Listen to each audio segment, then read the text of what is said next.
মধ্যপ্রাচ্যে যুক্তরাষ্ট্রের সামরিক ঘাঁটিতে ইরান হামলা চালালে নজিরবিহীন পাল্টা হামলার হুঁশিয়ারি দিয়েছেন প্রেসিডেন্ট ডোনাল্ড ট্রাম্প। ট্রুথ সোশ্যালে দেওয়া পোস্টে ট্রাম্প বলেছেন, ইরানে ইসরায়েলের হামলার সাথে যুক্তরাষ্ট্রের কোনো সম্পর্ক নেই। হুঁশিয়ারি দিয়েছেন, মার্কিন কোন স্থাপনায় ইরান যদি হামলা করে তবে ওই দেশটিতে নরক নামবে।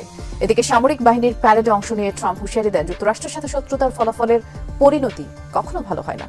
14 জুন প্রেসিডেন্ট ডোনাল্ড ট্রাম্পেরও ৭৯তম জন্মদিন, তাই অন্যান্য বছরের তুলনায় সামরিক বাহিনীর প্রতিষ্ঠা বার্ষিকীতে একটু বেশি জাঁকজমক।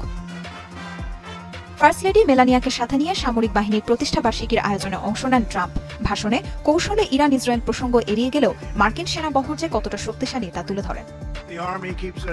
অশুভ সাম্রাজ্য ধসিয়ে দেওয়ার ইতিহাস আছে যুক্তরাষ্ট্রের। সময়ের সাথে পুরো বিশ্বই বুঝতে পেরেছে এই সত্য। মার্কিনীদের শরীরে টোকা মারলে এক চুল ছাড় দিবে না সেনারা। মধ্যপ্রাচ্য ইস্যুতে জনসম্মুখে চুপ থাকলেও বরাবরের মতো সামাজিক মাধ্যমকেই হাতিয়ার হিসেবে বেছে নিয়েছেন মার্কিন প্রেসিডেন্ট। ট্রুথ সোশ্যালে ইরানকে সরাসরি দিয়েছেন হুমকি।